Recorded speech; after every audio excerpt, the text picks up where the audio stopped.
¿No? ¿No se oye atrás? ¿No se escucha atrás? ¿Aquí se escucha bien? Ahí sí. Bueno, muy buenas tardes a todas y a todos. Muchísimas gracias por acompañarnos, por dar, como siempre, cada vez que Sayac viene a la Ciudad de México, este caluroso recibimiento. Y el día de hoy Sayac vino a hacer una sesión de trabajo con un grupo que nos llamamos el Seminario de Biopolítica y Necropolítica Situada, que es un seminario, un esfuerzo de la UNAM a través del CISAN, del Centro de Investigaciones para América del Norte, de la UACM y de la Facultad Latinoamericana de Ciencias Sociales, la FLACSO, en la que participan compañeras y compañeros investigadores, estudiantes, activistas de diferentes universidades y estados del país. Estamos pensando pues la realidad nacional, estamos intentando hacer un ejercicio de situar nuestro lugar de enunciación ante esta oscura etapa que no acaba de terminar. Tuvimos una sesión de trabajo por la mañana y esta conferencia de la tarde es un ejercicio de diálogo con quienes no forman parte del seminario, pero que estábamos seguras, como queda claro, que tienen interés en el trabajo de Sayac, en las hipótesis que plantea, en los diálogos que ha desatado. Entonces, en la mesa nos acompaña Ariadna Esteves, que es una de las coordinadoras del seminario y que trabaja en el CISAN. Ella es especialista en los mismos temas que Sayac, y nos acompaña Sayac Valencia, quien obtuvo el doctorado en Filosofía, Teoría y Crítica Feminista por la Universidad Complutense de Madrid y actualmente es investigadora titular del Colegio de la Frontera Norte en Tijuana. Es filósofa e intelectual feminista que centra su reflexión sobre la situación de la violencia en la frontera México-Estados Unidos. Ha dictado conferencias y seminarios sobre capitalismo gore, transfeminismos, paz y derechos humanos, feminismo chicano, feminismo postcolonial, arte y teoría queer en distintas universidades de Europa y América Latina. Ha publicado libros que estoy segura ustedes ya conocen, y así también ha escrito ensayos, pero sobre todo una parte muy importante de su trabajo es que es poeta, también es poeta. Bueno, la dinámica va a ser muy sencilla. Sayac va a hacer una intervención de lo que ella quiera que dure, digamos. Estamos todos aquí reunidos para escucharla. Vamos a escucharla. Después yo les hice toda esta intervención no solo para darle las gracias al CISAN, a la UNAM, que siempre nos recibe de una manera muy acogedora, sino también para explicarles que entre los miembros del seminario ya exprimimos a Sayac toda la mañana, y que por eso para nosotras, más que usar el tiempo, tanto Ariadna como yo, para reaccionar a las hipótesis de Sayac, este es un diálogo con ustedes, es un diálogo para ustedes. Así que después de la intervención de Sayac, Ariadna va a hacer pues una breve reacción que en realidad abra las intervenciones de parte de todos ustedes, y vamos a hacer un ping-pong, ¿no? Vamos a hacer, pueden ustedes preguntar, explayarse, decir poesía si quieren, lo que quieran, compartir con Sayac y con todas nosotras, y será un ejercicio pues de ping-pong. Sayac tiene un vuelo por la noche, así que vamos a trabajar no más allá de las 7 de la noche, para que la pobre no la vaya a dejar el avión, ¿verdad? Entonces, dicho lo cual, vamos a escuchar. Muchas gracias, Sayac, por tu presencia. Bueno, pues gracias a todas, a todos aquí presentes, y por la invitación. Siempre un gusto el diálogo, ¿no? con mis amigas, Mariela y Ariadna, y con todos ustedes, que veo caras conocidas y también caras que no conozco, y otras que no distingo porque mi miopía va en aumento. Los de allá atrás, pues, saludos también, que no sé si está gente conocida, sino gracias por estar aquí este día. Voy a hablar, bueno, la conferencia se llama Del fascinante fascismo a la fascinante violencia, y es un poco en clave de las cosas que ya he venido pues reflexionando sobre capitalismo gore, pero trabajándolo desde otro lugar de enunciación y desde otras perspectivas, porque Pues porque como si si tienes como un hit y lo dices todos los días, ya te aburre, ¿no?, decir lo mismo. Entonces esto está como en construcción. Son bienvenidos pues las críticas, también las aportaciones a este diálogo, y pues agradecer también a la UNAM, al CISAN, a Ariadna, a Marela y al Seminario de Biopolítica y Necropolítica Situada. Pues no es demasiado como didáctico empezar con el resumen de la conferencia, pero como son muchas páginas, hablo muy rápido y tenemos poco tiempo, les voy a decir más o menos a grandes rasgos de qué se trata la conferencia para que tengamos un poco esas pistas. Pues en este trabajo, también decir una cosa, este trabajo lo he realizado en colaboración con Katia Sepúlveda. Ella no está acá, pero bueno, sus imágenes y algunas cosas que hizo y algunas aportaciones e instrucciones están plasmadas acá. Entonces esta conferencia pues es de las dos, y es del fascinante fascismo a la fascinante violencia, psico, bio, necropolítica y mercado gore. Y bueno, el propósito de este trabajo es hacer un análisis de lo que Susan Sontag entendía como fascinante fascismo y la manera en la cual la mass media y el big data le dan continuidad a dicha ideología a través de regímenes visuales violentos que aquí denominamos como la fascinante violencia. Con esto con el fin de aportar algunas claves para pensar en la rentabilización y consumo de la violencia visual en México contemporáneo. Proponemos entonces que el régimen necroscópico de la narcocultura es también un régimen económico que alimenta nichos importantes del mercado global y que, asociado al imaginario cultural local, producido por las industrias culturales y otras instancias, recupera la estetización de la violencia ultraespecializada, heredera del colonialismo y del fascismo, y la recombina con técnicas de gestión de la subjetividad a través de los regímenes psico, necro y biopolítico. Bueno, voy a leer, porque si me empiezo a ir por las ramas, pues vamos a... ¿Sí? ¿Ahí va? ¿Es mejor? Ahora mejor.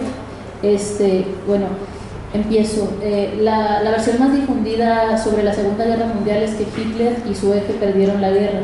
Sin embargo, muy a menudo se puede identificar que la ideología fascista y sus técnicas de destrucción y violencia se extendieron por el mundo democrático, entre comillas, instaurando lo que Sila Achenstein denomina democracias fascistas, o desde nuestro punto de vista, democracias fascísticas, en las cuales se articula el régimen neoliberal con una ideología política necroheteropatriarcal y, por supuesto, racista, que tiene como una de sus características la producción de formas de percepción estetizadas que iconizan la violencia y la rentabilizan. En este sentido, buscamos reflexionar sobre el discurso del fascismo como ideología totalitaria y violenta que se filtra de forma particular en distintas geopolíticas, en las cuales las condiciones materiales de precarización económica y existencial se interseccionan con las demandas de hiperconsumo y obediencia de género masculino y femenino. Y bueno, dando como resultado la actualización y rentabilización de un régimen necroscópico en el cual la violencia exacerbada actúa como una forma de consumo sublimatorio e incluso catártico, en el cual se utiliza la fascinación como una técnica para la implantación de un régimen totalitario y violento con variaciones regionales. Bueno, de esta forma nuestro análisis del fascinante fascismo y su continuidad a través de los regímenes visuales violentos, que denominamos fascinante violencia, nos darán algunas claves, como ya les decía, para entender o para pensar la rentabilización de esta violencia visual en México contemporáneo. Y bueno, que cristalizan en nichos de mercado importantes para el mercado gore. Con mercado gore nos referimos a un campo específico del capitalismo en el cual se comercializa a manera de mercancías, entre comillas, y servicios, productos vinculados con el necropoder y las necroprácticas, asociadas a técnicas de violencia extrema. Esto es venta de drogas ilegales, de órganos humanos, de violencia intimidatoria, de asesinatos por encargo, de esclavismo sexual o doméstico de personas, así como de imaginarios violentos de los cuales el derramamiento de sangre es el principal protagonista. El 1.1, el fascinante fascismo. El terror nazi perdió la guerra, pero al final ganó la paz. Paul Virilio se hace esta pregunta derivada de una reflexión en torno a lo expresado por Jacqueline Lichtenstein en una entrevista inédita en la cual ella expresa que los nazis ganaron la guerra. Dicha afirmación se desprende de una visita y un recorrido por el antiguo campo de concentración de Auschwitz, actualmente derribado en el museo. Y esto es una cita de Lichtenstein. Ah, sí. ¿No se escucha atrás? Ok, díganme, griten, no te escuchamos. No sé si tenemos algo. Más lento, por favor. Entre el... Más fuerte. Dos millas. No sé si no tiene más potencia. Más lento, bueno, eso sí es un poco difícil, pero más fuerte, pues a ver si con 2 micrófonos. Ahora sí, ¿no? Sí. ¿Allá atrás? Ok. Es una cita de Jacqueline Lichtenstein hablando de cuando visitó el Museo de Auschwitz. Cuando visité el Museo de Auschwitz, me paré frente a las vitrinas. Lo que vi allí eran imágenes de arte contemporáneo y lo encontré absolutamente aterrador. Mirando la exhibición de portafolios, prótesis y juguetes de niños, no me sentí atemorizada, tampoco me colapsé. No me sentí sobrecogida a medida que caminaba por el campo de concentración. No, en ese museo, de repente, tuve la impresión de estar en un museo de arte contemporáneo. Tomé un tren de regreso y me dije a mí misma que los nazis habían ganado. Ganaron desde el momento en que produjeron formas de percepción que se hicieron una con el modo de destrucción que ellos se apropiaron. Ahora sí se escucha, ¿se entiende? Todavía voy rápido, ¿verdad?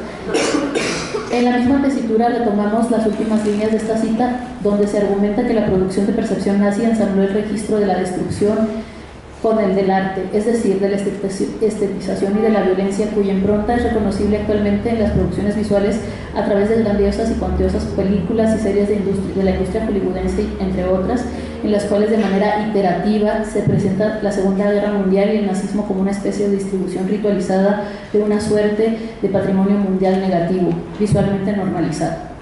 Esa herencia adversa que glamoriza la violencia no siempre hace citas visuales al nazismo, pero puede relacionarse directamente con la ideología fascista en cuanto a contenidos totalitarios y de control que se conectan con el necropatriarcado racista. De esta manera, sus códigos semiótico-técnicos producen un régimen escópico en diálogo sostenido con esas formas de violencia. Así, la representación de la violencia y sus contenidos propagandísticos heredados del fascismo no siempre son evidentes en las imágenes, pero sí en el uso de las técnicas de violencia fascinante para transmitir sus propuestas. En este sentido también revisaremos el concepto de fascinante fascismo propuesto por Sontag. En 1974, Susan Sontag acuñó el término fascinante fascismo para denominar a las técnicas de seducción visual de las cuales se sirve la propaganda para instaurar sus fines. En el caso específico del fascismo, Susan Sontag habla de la producción de un gusto en base a una ideología imperante a través de la conquista de los campos de los afectos y las identificaciones, o en sus propias palabras. La estética fascista incluye, pero va mucho más allá, de la celebración un tanto especial de lo primitivo. Más generalmente brota y se justifica una preocupación por las situaciones de control, empoderamiento, comportamiento sumiso, esfuerzo extravagante y resistencia al dolor. Perdón, porque entre mi miopía, mi astigmatismo y los micrófonos me voy a poner así mejor. Otra vez, la estética fascista incluye, pero va mucho más allá de la celebración un tanto especial de lo primitivo. Más generalmente brota de y justifica una preocupación por las situaciones de control, comportamiento sumiso, esfuerzo extravagante y resistencia al dolor. Elogia dos estados aparentemente opuestos, la egomanía y la servidumbre. Las relaciones de dominación y esclavización adoptan la forma de una pompa característica, el apiñamiento de grupos de personas, la conversión de personas en cosas, la multiplicación o replicación de cosas, el agrupamiento de personas o cosas alrededor de una todopoderosa y hipnótica figura de jefe o fuerza.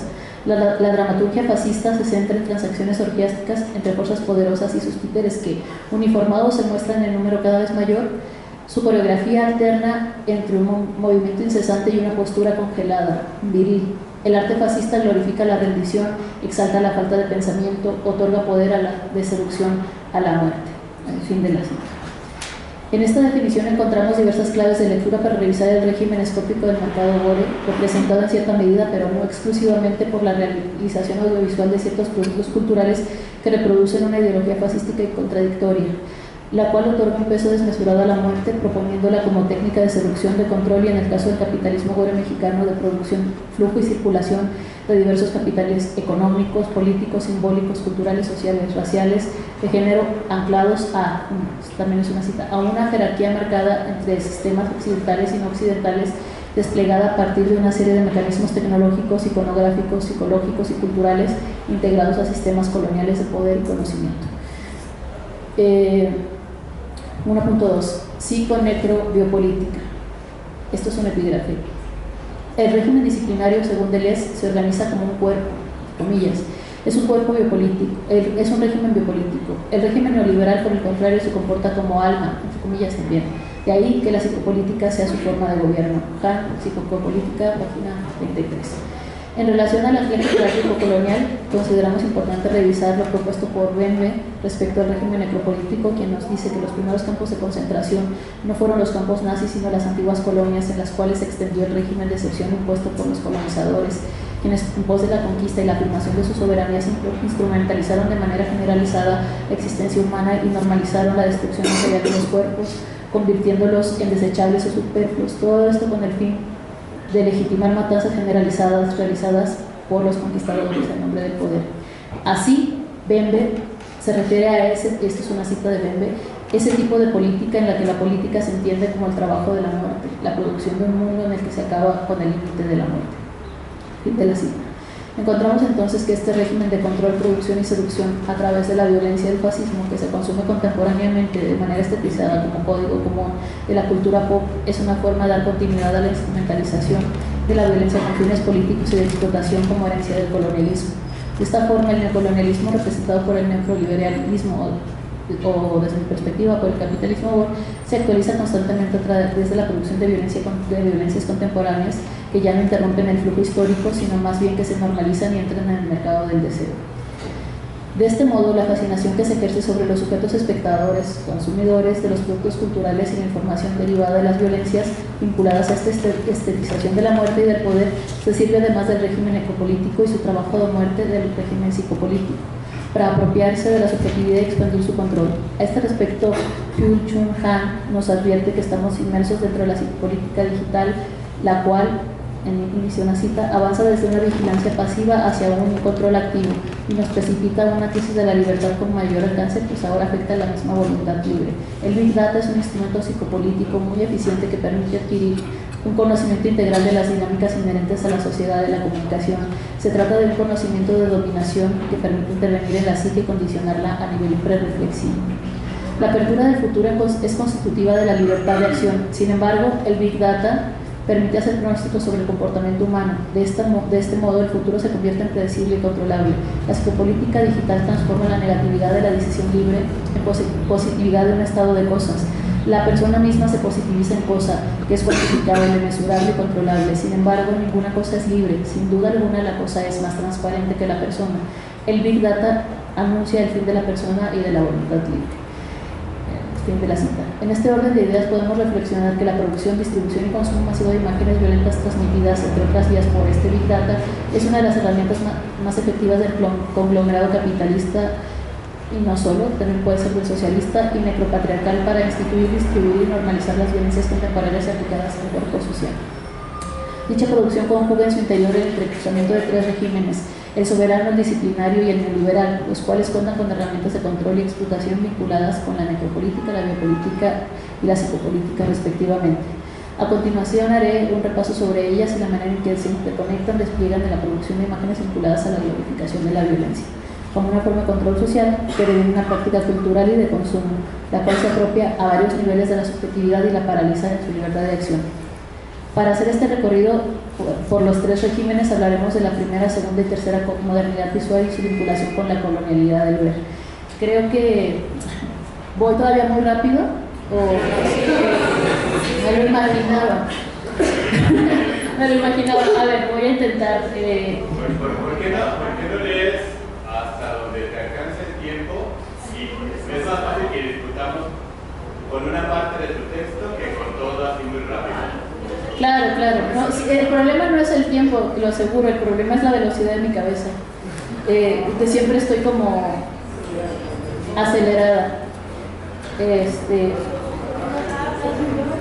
Soy norteña también, ¿no?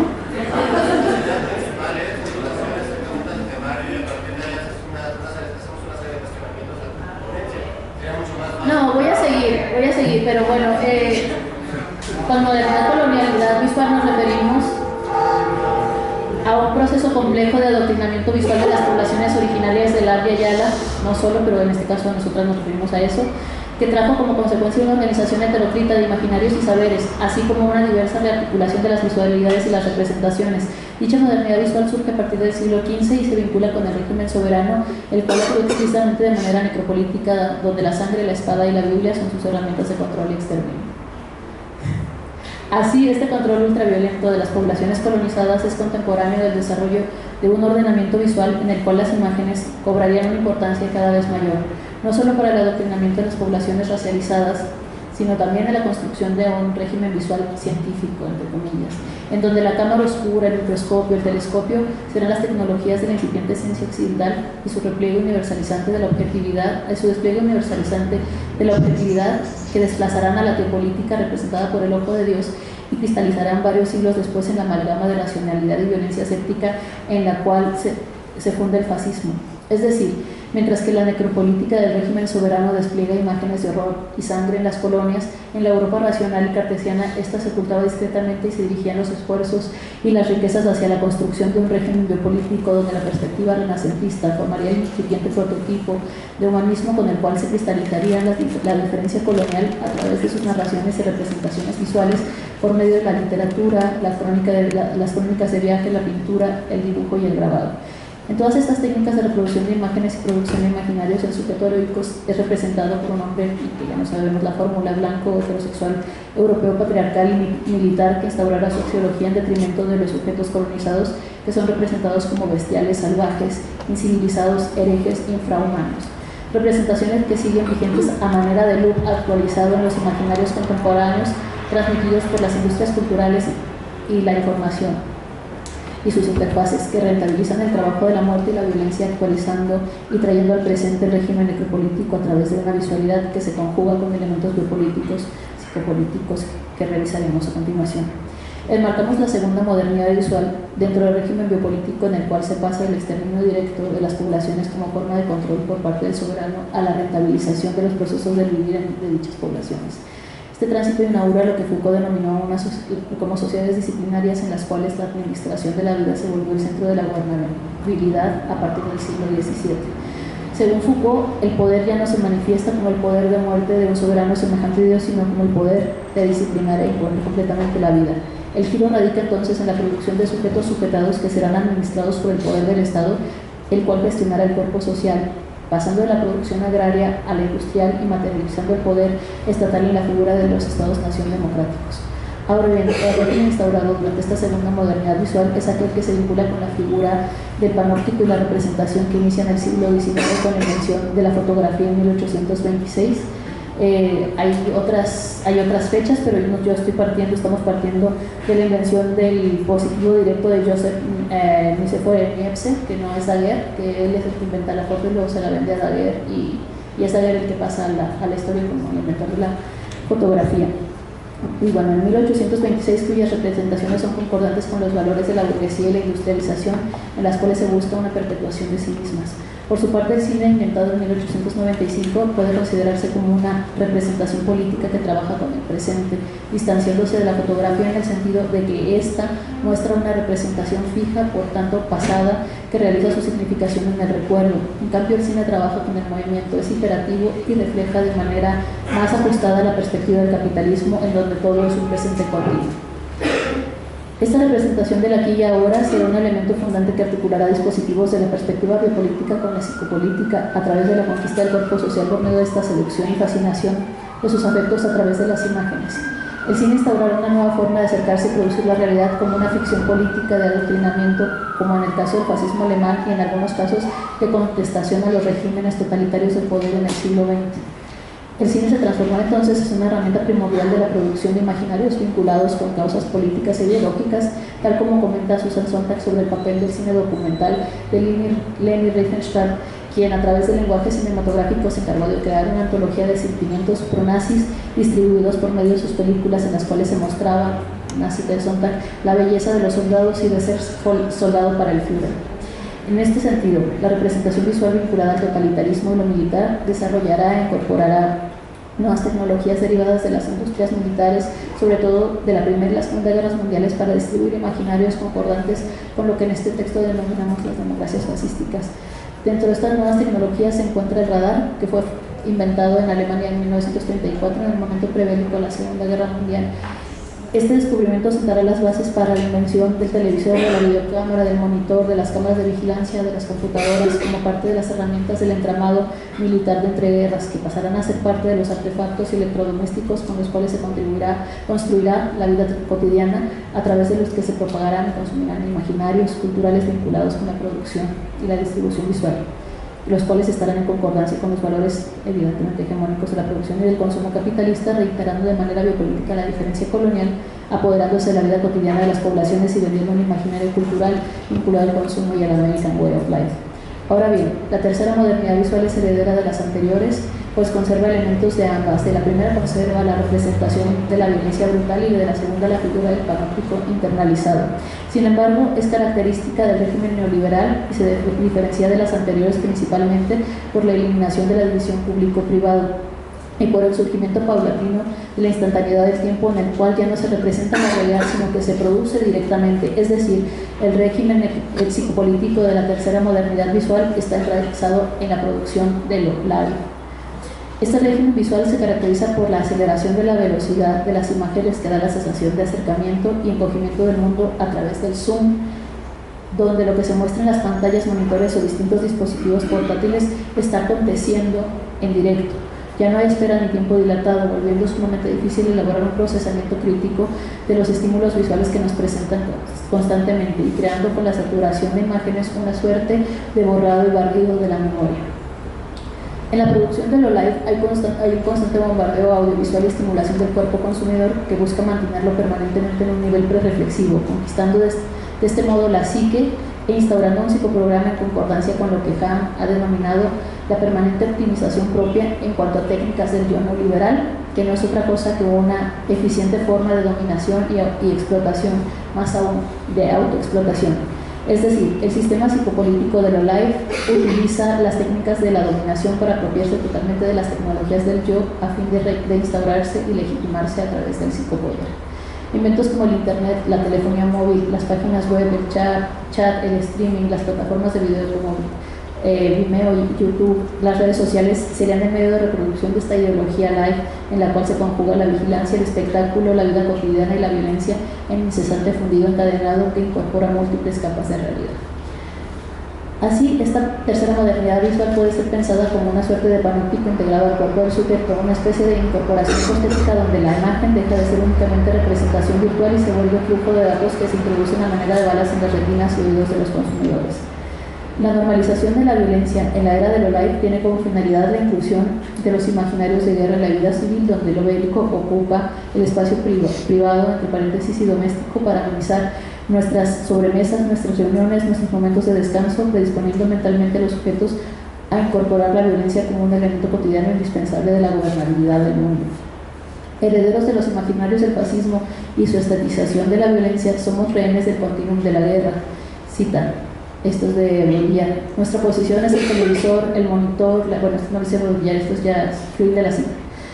La tableta, el teléfono móvil, donde virtualmente nos bombardean a diario mientras seguimos cumpliendo también con nuestra función de valor de cambio, y entramos en la dinámica de autodesactivación frente a los regímenes totalitarios que al mismo tiempo que nos controlan, nos explotan y nos fascinan, entre comillas, con imágenes y productos de consumo, también nos atemorizan con ejercicios de violencia encarnizada fuera de la virtualidad de las imágenes. Un aspecto importante de este régimen de lo live de la tercera modernidad visual, vinculado al imaginario violento, es que la casa del espectador consumidor supuestamente reflexivo, ¿no?, se convierte en un set en blanco a manera de white cube que se llena de contenido a través de las imágenes consumidas, en donde el escenario o el espacio de exposición se desplaza hacia el espacio en blanco y se transforma en los espacios mismos que la virtualidad produce a través de las imágenes emitidas por los distintos dispositivos, entrando así en una sobresaturación constante donde la realidad producida por las industrias culturales y los medios de información y el Big Data conquistan la psique del espectador y se apropian de su subjetividad, recombinándola con el deseo de consumo y la fascinación por la violencia transmitida en high definition. Esta conquista de la psique es un deseo de eliminación del cuerpo y del cuerpo en su dimensión somática, en sus afectos y su potencia creativa, de organización y de contestación a los regímenes totalitarios, Es decir, el propósito final de la psicopolítica es borrar la subjetividad y eliminar la singularidad, reforzando jerarquías de diferenciación racial, de clase, de género, sexuales y de integridad corporal que serán acordes con el modelo necropatriarcal corpocolonial del capitalismo. Finalmente, el régimen psicopolítico digital no desecha las herramientas de la necro y de la biopolítica, sino que las potencia y distribuye en una cartografía que será introyectada por el consumidor y desembocará en la producción y desarrollo de un psicoprograma local que se actualizará en constante diálogo con la hegemonía cultural, transitando entre el fascinante fascismo y la fascinante violencia. Ahora bien, en el siguiente apartado voy a hablar de las interconexiones entre el régimen de la tercera modernidad visual, pues caracterizado, como ya les digo, por lo live, y su conexión con la fascinante violencia y el mercado gore en México actual. La fascinante violencia. Epígrafes 2. Los gángsters iluminarán el camino al pueblo. Franz Fanon. La violencia es por sí misma una potencia económica. Karl Marx. En 1961, Fanon se preguntó si serían los gángsters quienes, entendidos como lumpenproletariado al estilo marxista, quienes iluminarían el camino al pueblo hacia la liberación, proponiendo para ello un proceso de colonización violenta en donde la muerte tanto del colonizador como el colonizado es inevitable para la emancipación de las poblaciones subalternas y racializadas. Sin embargo, este posicionamiento, al parecer rupturista, resultó en una reapropiación continuista de las técnicas de la necropolítica en su sentido de exaltación de la violencia como una de las herramientas fundamentales del necropatriarcado, que no liberaría a las poblaciones subalternas, sino que en su uso desenfrenado las neoliberalizaría. En este sentido, ni las izquierdas críticas y contrahegemónicas de la década de los años 60 y 70 del siglo XX, que basaron sus revoluciones en luchas armadas, ni las derechas neoconservadoras y dictatoriales, herederas del fascismo al mando del poder, pudieron prever los alcances de la instrumentalización de la violencia y su uso por parte de poblaciones antagónicas. Por un lado, el lumpenproletariado, del cual se han adscrito diversas poblaciones, ha devenido en precariado gore, el cual ha hecho de la violencia y de la muerte un trabajo para necropoderarse, en el que se articula la creación de una forma de vida, de socialización y de cultura que lo posiciona como necroactor del régimen neoliberal de las democracias fascísticas y lo separa, al menos simbólicamente, de la posición de sujeto subalterno confinado al subconsumo, que ya no lucha por una revolución libertaria, sino por el derecho a la participación en el sistema de poder y de consumo del capitalismo al estilo sangriento. Por otro lado, el uso e instrumentalización de la violencia por parte del poder estatal de las democracias fascísticas en Occidente y narcoestatales en México se ha vuelto un prerequisito del poder, en el cual el Estado se transforma en una escenografía política que en su devenir neoliberal rentabiliza todas sus potestades. En el caso de México, la rentabilización de la violencia se puede observar a través de la tercerización de sus fuerzas de seguridad para la protección del crimen organizado y o como partes activas del mismo. Otro medio por el cual la violencia renta para el Estado es a través de la explotación del terror infundido en las poblaciones civiles, quienes temerosas tienen derechos a favor de la promesa de seguridad, resultando en la identificación de la libertad política con la seguridad, pero viendo el proceso donde la política y la guerra se fusionan en un regreso a la gestión de un poder soberano representado por la necropolítica. Ahora bien, la violencia extrema se convirtió en un elemento fundamental de distintos regímenes políticos, incluso opuestos, que desembocan en el sistema neoliberal, pues como avisó Marx, la violencia se volvió una potencia económica per se. Por ello estamos interesados en explorar la manera en la cual se distribuye contemporáneamente a través de técnicas de seducciones visuales que son incorporadas de forma creciente al imaginario cotidiano de nuestras sociedades. Entendemos que existe un proceso complejo de exaltación y excitación profundo por la presentación estética de la violencia, que basa su éxito en la creación de un gusto que incorpora elementos de la hegemonía cultural blanca, heterosexual, occidental y los mezcla con elementos del imaginario local para conquistar la subjetividad y crear una nueva arquitectura de los aparatos psíquicos. A este proceso de exaltación y euforia que glamoriza la violencia lo denominamos fascinante violencia y la consideramos propia del régimen psico-necrobiopolítico. Esta se caracteriza por unir elementos dispares donde se incita al desafío y a la rendición constante. Al igual que en el fascinante fascismo propuesto por Santa, exalta figuras todopoderosas e hipnóticas de jefes, clanes, grupos o fuerzas que desafían y desestabilizan el orden de las cosas en un constante llamado a la destrucción para hacerse con legitimidad y poder. Sin embargo, sus códigos semiológicos, técnicos y visuales, pese a servirse de las superproducciones y efectos especiales, siguen distribuyendo perspectivas heteropatriarcales, misóginas, racializadas, capacitistas y clasistas, en las cuales se exaltan las virtudes del necroliberalismo, del machismo, de la seducción ante la muerte y la incitación a vivir de manera extrema y acelerada en el aquí y en el ahora.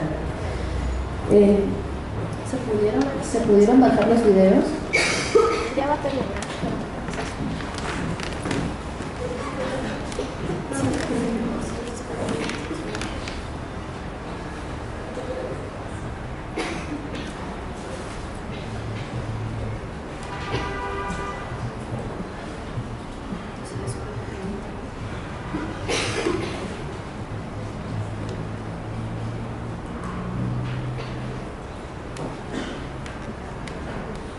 Un poco tarde, pero bueno,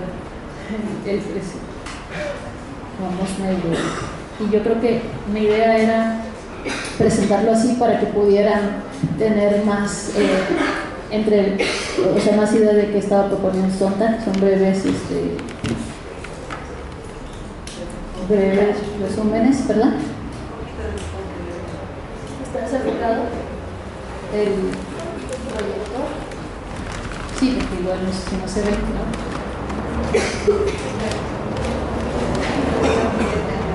¿Se ve?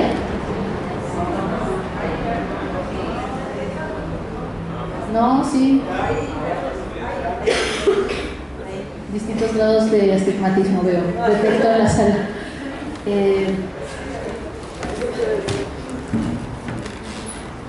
Bueno, sí.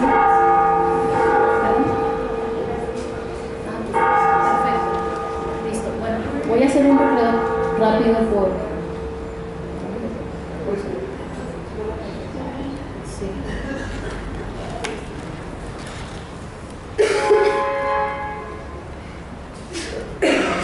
Me parece.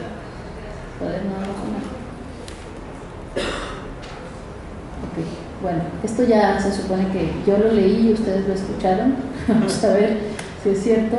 Pues el régimen laico combina lo que dice acá: representación vital, panóptica, interclamitad y conquista de la psique, elimina la visión público-privado, y ya no vamos a ver desde aquí qué dice más, acelera las imágenes, ¿no? Y bueno, brinda la sensación de conocimiento del mundo, su incesante, fuga la vigilancia, el espectáculo, la vida cotidiana, violencia de distintas intensidades. Qué buena vista, me encanta, yo tengo muy mala vista. Gracias. Vamos un poco, las tres modernidades visuales que ya se las definí: la estetización de la violencia, la cita de Marx, la fascinante violencia. Bueno, entonces, ya les definí, pero ¿cómo definimos la fascinante violencia?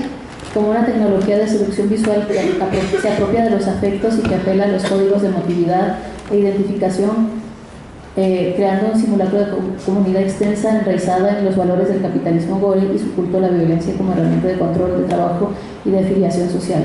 De esta manera, la fascinante violencia hace una triangulación entre el régimen necropolítico que gestiona las poblaciones, bueno, entre los tres regímenes de los que ya hablamos, el biopolítico, el necropolítico y el psicopolítico, que apuesta por la producción de un psicoprograma local que desrealiza la gravedad de la violencia real y produce lo live para minimizar los escombros de los cuerpos violentamente destrozados y exhibidos.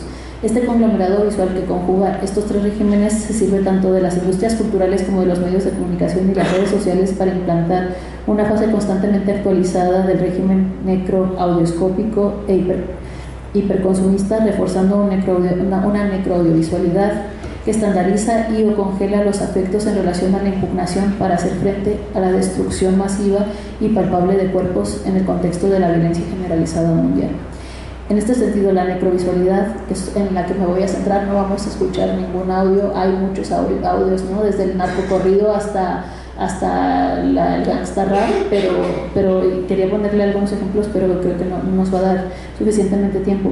En este sentido, la necrovisualidad puede entenderse como una técnica de desrealización que refuerza una narrativa cuyo argumento central es la negación de las vidas excedentes, no importantes y o negadas, o a decir de Judith Butler: si la violencia se ejerce contra sujetos irreales, desde el punto de vista de la violencia no hay ningún daño o negación posibles desde el momento en que se trata de vidas ya negadas. pero dichas vidas tienen una extraña forma de mantenerse animadas, por lo que deben ser negadas una y otra vez. Son vidas para las que no cabe ningún duelo porque ya estaban perdidas para siempre o porque más bien nunca fueron y deben ser eliminadas desde el momento en que parecen vivir obstinadamente en este estado moribundo.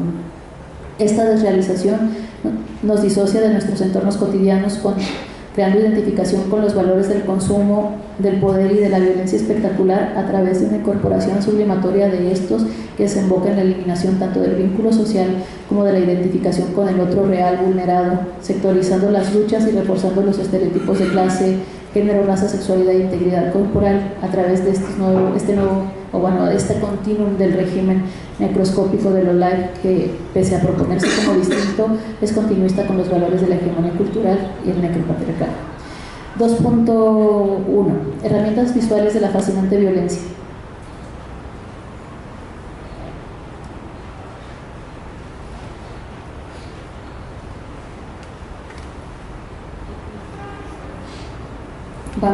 Les voy a poner algunos videos rápido, porque aquí vienen, son estos videos que son como ejemplos transnacionales de la producción de lo live. Lo que quiero mostrar acá es, por un lado, esperemos que se puedan los videos que están acá.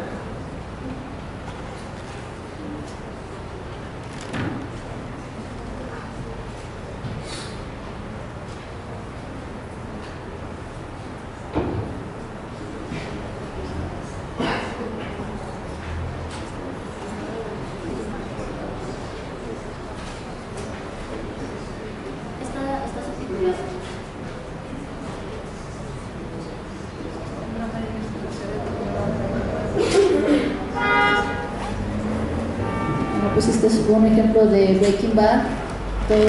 La mayoría de aquí supongo que saben de esta serie o la han visto. No, nadie.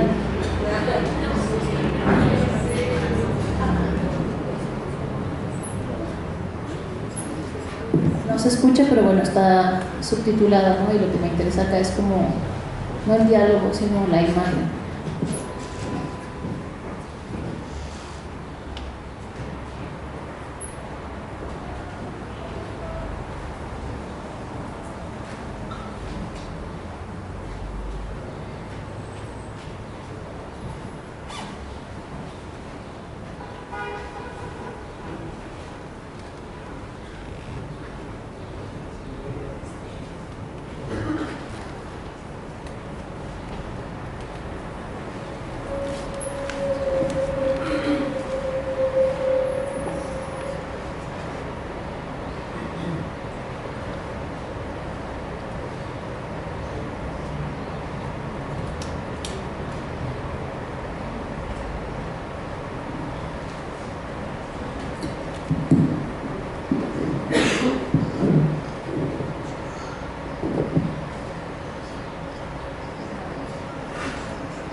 Ya ha visto la serie, es un resumen, pero me interesan ciertos elementos, ¿no? Por ejemplo, más allá de lo que se trata la serie, que sí es importante que lo vamos a analizar, es súper como importante ver cómo se trabaja la imagen desde la imagen misma. Él se está grabando a sí mismo, está dando testimonio, está así como que mezclando varias cuestiones que podríamos analizar desde un análisis visual, pero si no saben quién es este señor White, Mr. White, pues les comento un poco. Breaking Bad es una serie estadounidense que fue producida, bueno, no les voy a decir todas estas cosas ñoñas, la producción y todo eso, pero bueno, es un profesor de química que tiene un premio Nobel, ¿no? Y que al final, que lo pone como si fuera accidental, pero en realidad por ciertas demandas de género y de consumo y de protección a su familia, pues deviene un narcotraficante. Pero lo interesante de acá es que, y bueno, ahí está la prueba de que es un premio Nobel, ¿no? 1985. Es un premio Nobel que pues está devenido menos, es profesor de preparatoria y tiene 2 trabajos y tiene una vida muy precaria, pero no sé si estas imágenes del dinero y de las detenciones y como de toda la glamorización o bueno, de todo la seducción del mercado de las drogas les suene. No sé si usted, bueno, a lo mejor son demasiado jóvenes algunos como para acordarse, pero en los 90 empezó, ¿se acuerdan del Mocho Orejas? ¿Se acuerdan del chino, cómo se llamaba este señor que tenía? Sí, que tenía una casa llena de dinero, y este tipo de producciones, ¿no? Que de repente es como, hay una didáctica visual, no solo de la violencia, sino de cómo ejercerla, cómo hacerla, porque en los medios de comunicación regularmente, esto es como parte de las industrias culturales, pero yo recuerdo que, y bueno, quizá los noticiarios cotidianamente están diciendo cómo hacerlo, ¿no? O sea, cómo hacerlo, hay incluso piratería del crimen, ¿no? Gente que no se dedica a eso, pero que llama por teléfono y si le funciona, qué bueno, y si no le funciona, pues no te extorsionan, ¿no? Pero este tipo de didáctica, a lo que voy es como todo el mundo ha visto Breaking Bad y no se les ocurriría jamás, o no sé, quizás sí, relacionarlo con El Señor de los Cielos, ¿no? El argumento es más o menos el mismo. El problema es que el señor White es un hombre científico que representa pues todos estos valores que ya sabemos y es pertinente visualmente en el registro de este régimen de la producción de deseo, de consumo, y el Señor de los Cielos o el señor Aurelio Casillas en El Señor de los Cielos pues resulta chocante, incluso la forma de producir las imágenes, ¿no? Esto se puede ver en high definition y tiene un ritmo y una visualidad que estamos muy acostumbrados a reconocer. En el caso de, aunque voy a poner un poco el otro del Señor de los Cielos, pero no va a tener el mismo impacto porque es muy fuerte, ¿no? El trailer es como mucho ruido, muchas balas, mucho fuego, mucho como demasiado sobresaturado, ¿no? Como muy barroco en la producción, y también la impronta de, aunque sea una serie con presupuesto, tiene las características del régimen visual, la segunda modernidad, que tiene más que ver con una técnica o la producción de una técnica sectorizada por regiones. O sea, se puede pensar que pues, aunque lo pudieran haber hecho en high definition, no lo hacen porque a propósito quieren que luzca de una manera como una B-movie, ¿no? Como un poco de baja calidad, de poco glamour, no estandarizado dentro de los gustos, pero en realidad está trabajando con las mismas cuestiones. Me interesaba sobre todo ya lo voy a quitar, pero me interesa esto que va a suceder ahora, ¿no? Que están cocinando metanfetaminas, y bueno, el señor White no es simplemente un cocinero. Bueno, y además te dicen cómo lo hagas, ¿no? Nada más falta que te digan cuánto le pongas de cada cosa, y no hay una didáctica, ahí te enseñan cómo hacerlo, ¿no? Y luego también lo ponen como una cosa muy fácil, ¿no? Como que si cualquier persona lo pudiera hacer, pero en realidad no muestran como las consecuencias adversas. De hecho, en la serie, cuando muestran asesinatos o cuando muestran sangre, regularmente está como producida tan hollywoodensemente que uno no lo realiza o no lo emparenta con la realidad que la circunda, que es lo que vemos todos los días acá en México, ¿no? Que no es una película. Pero bueno, me interesaba sobre todo, se tarda un montón, pero bueno, cuando él termina de hacer el cristal, lo que dice el chico, y va a salir ahora, es: señor White, usted es un artista, ¿no? No es un simple cocinero. O sea, hay una legitimidad que respalda, hay un capital cultural, social, de clase, de género y de raza, que hacen que esto se vuelva más deseable que el Señor de los Cielos echando tiros y prendiendo fuego y haciendo todas estas cuestiones, ¿no? Incluso hay como una ridiculización de la figura del narcotraficante por regiones, ¿no? Como los nacos rurales que no saben qué hacer y que tienen mal gusto, que no es mi opinión, pero sí sé que regularmente se denostan y hay una separación de nosotros ellos. Creo que este señor crea procesos de identificación que no estamos siendo críticos, que es exactamente lo que está pasando en este país, pero lo está haciendo en Flanders, porque se parece a Flanders, y entonces no resulta tan peligroso ni tan, o sea, a eso me refiero. Lo tengo súper bien explicado acá, pero creo que igual las imágenes hablan por sí mismas. Lo voy a quitar y como no hay audio también me quedo un poco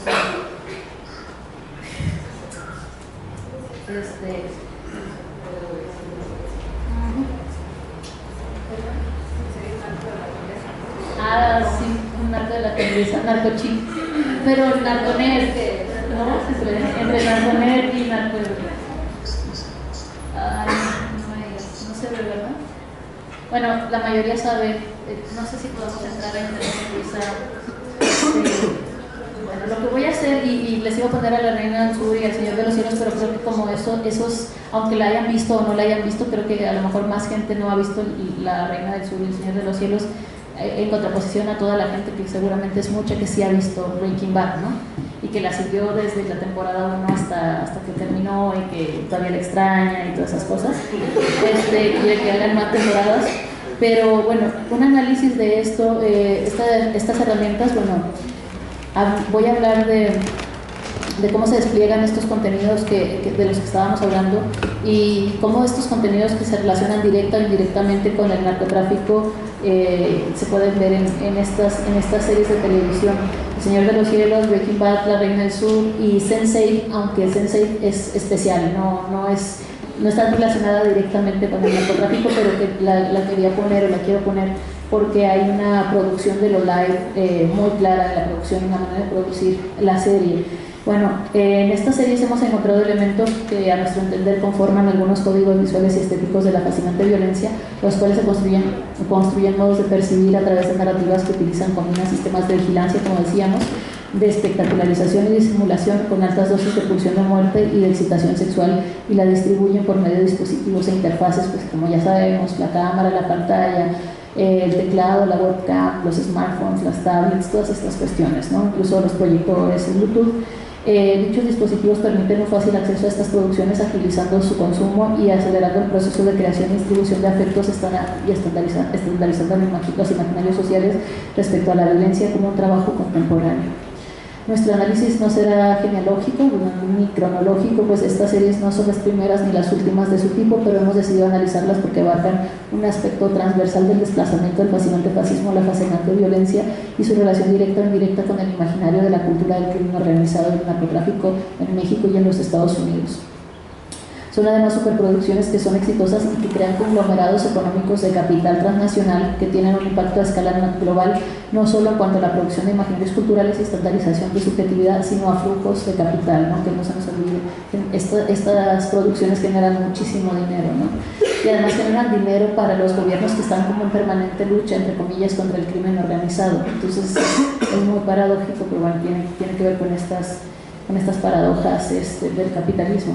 Más aún, estas series en sus disparidades muestran una cartografía relacionada con el imaginario del narcomundo y su relación con variables como la raza, la clase, el género y la geopolítica, que reafirman estereotipos ya existentes en torno a estos, pero además las recombinan y reapropian y edulcoran las lógicas de la violencia económica producidas por el neoliberalismo.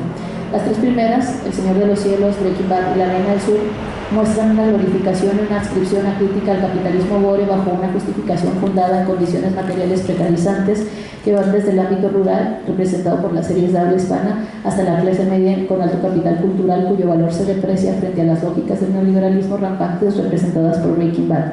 Herederas de la colonialidad del ver y de la lógica totalitaria de las violencias del fascismo y puestas en relación con la cultura del crimen organizado y el narcomundo, estas series actualizan lo que se ha dado a llamar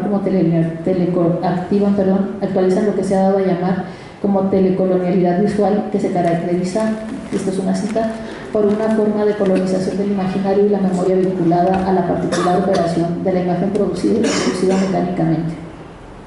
En este sentido, la impronta racial resulta determinante si comparamos al Señor de los Cielos con Breaking Bad, pues pese a que ambas están protagonizadas por varones heterosexuales, existe una diferencia de clase y raza reafirmadas por la geopolítica. Esta diferencia racial resulta evidente en tanto que la representación de los personajes, que argumentativamente tienen en lo general las mismas razones para estar en el negocio, entre comillas, del narcotráfico, esto es, cumplir con sus mandatos de género masculino, principalmente en lo referido a la proveeduría y protección de sus familias.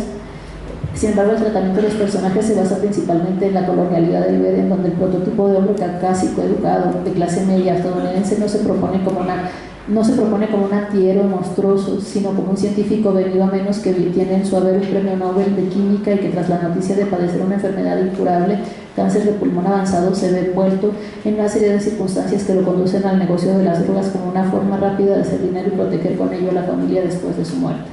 Curiosamente, el personaje se llama Mr. White y representa la masculinidad blanca y racional que es capaz de infringir el mismo grado de violencia que el resto de ampones, pero lo hace desde la pulcritud, entre comillas, de la ciencia.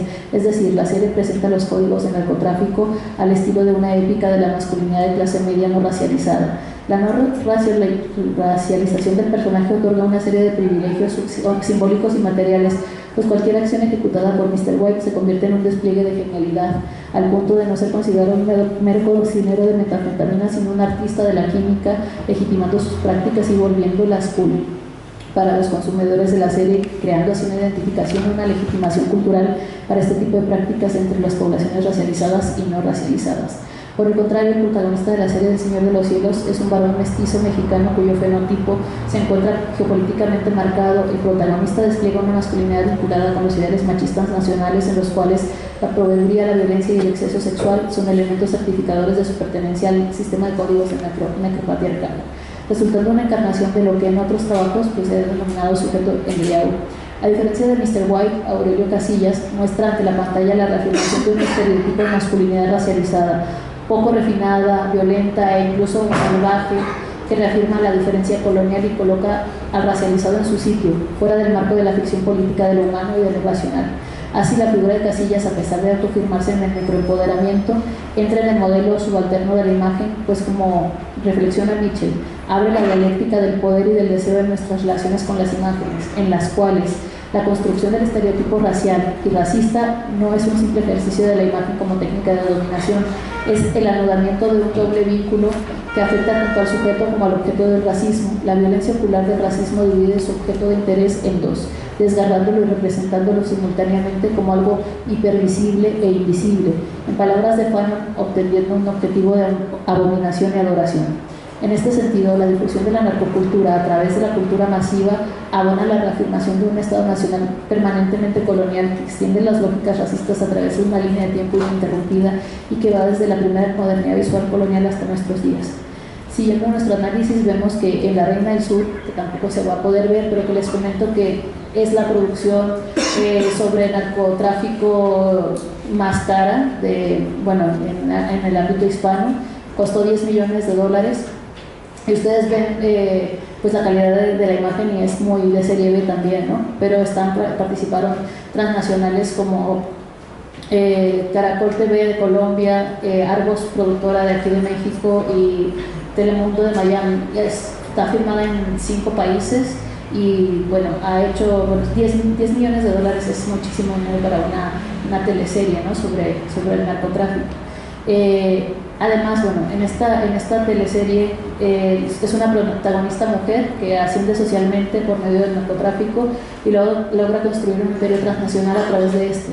Pero el tratamiento que se le da al personaje es diferente al de los protagonistas varones de las series ya mencionadas, pues a esta se le coloca constantemente en su rol de mujer por medio de flashbacks que hacen alusión a un mundo femenino, emocional y melancólico que convierte en su leitmotiv la fidelidad a su hombre aún después de muerto, reafirmando su heterosexualidad constantemente no como una seductora profesional, sino como un objeto sexualizado por los otros, confinándola dentro de la dicotomía de lo femenino romántico, porque pese a que Teresa Mendoza se muestra con un carácter fuerte y decidido, parece que este se ha desarrollado circunstancialmente más allá de los deseos de la propia protagonista, quien constantemente aparece, a diferencia de los varones de la serie, en permanente esfuerzo por sobrevivir. En los distintos capítulos se la presenta en situaciones que la remujerizan, pues la exhiben en escenas de abuso sexual, de vejación, de súplica, de temor, que se sobrecompensan con escenas de violencia y audacia. Sin embargo, las escenas de violencia en las que ella es parte activa no recurren al disfrute o a la fascinación del trabajo de la violencia, creando un imaginario diferenciado por el binarismo de género, en donde las mujeres del narcomundo, pese a participar del negocio, se esfuerzan constantemente por no romper con los códigos del heteropatriarcado y su binarismo de género. Cabe destacar que esta serie resulta paradigmática porque recientemente se dio a conocer una yuxtaposición entre la representación de la narcocultura y la narcocultura en su modalidad live. Esta intersección del régimen de la representación con lo live se vio reflejado en la entrevista que el actor hollywoodense Sean Penn le hizo al Chapo Guzmán, apareció en la revista Rolling Stone en enero de 2016, por la supuesta intermediación de la actriz Cris del Castillo, protagonista de la serie ya mencionada. Ahora bien, más allá de la banalidad del mal que muestra el contenido de dicha entrevista y de los múltiples cuestionamientos éticos que podrían hacerse a los actores y a los editores de la revista, cabe destacar que el modelo empresarial de la narcocultura representada por el Chapo Guzmán, desde nuestra perspectiva, se perfila en consonancia con el modelo egomaníaco de la Gesam Kunstwerk, es decir, como la obra total con la cual se pretende una conquista del territorio cultural mundial a través de la popularización, normalización masiva de las gramáticas del necropop. representadas por el narco, despojando de lo ominoso a la figura del criminal y glamorizándola como una especie de nuevo rockstar, es decir, como un nuevo rostro, como uno de los nuevos rostros de la élite sexual masculina. La última serie que analizaremos es Sense8, que no se ha podido ver, pero les recomiendo que si pueden la busquen en internet. Es el capítulo 5, minuto 32 al 35, que era lo que íbamos a ver. No es toda la serie, en realidad la serie es interesante porque produce lo live, pero lo que querían rescatar, y que es lo que voy a leer aquí, es la producción de la violencia como un mise en abîme, ¿no? Como una puesta en escena de la violencia, porque es una escena donde están en un museo, podría ser en el Museo de Antropología de aquí de la Ciudad de México, ¿no? Se pone en escena como este museo del que empezábamos hablando, ¿no? Como se vuelve el museo Auschwitz, pues también estos narcos entran al museo, están las cabezas olmecas y están como las figuras totémicas de las civilizaciones prehispánicas, y hay una balacera, bueno, y está un narco que está representado por los códigos estéticos de la old school mafia, que serían como los sinaloenses de los años 90 y 2000, que se ponían su tejana y que se ponían su camisa de seda y con bigote y toda esta cuestión.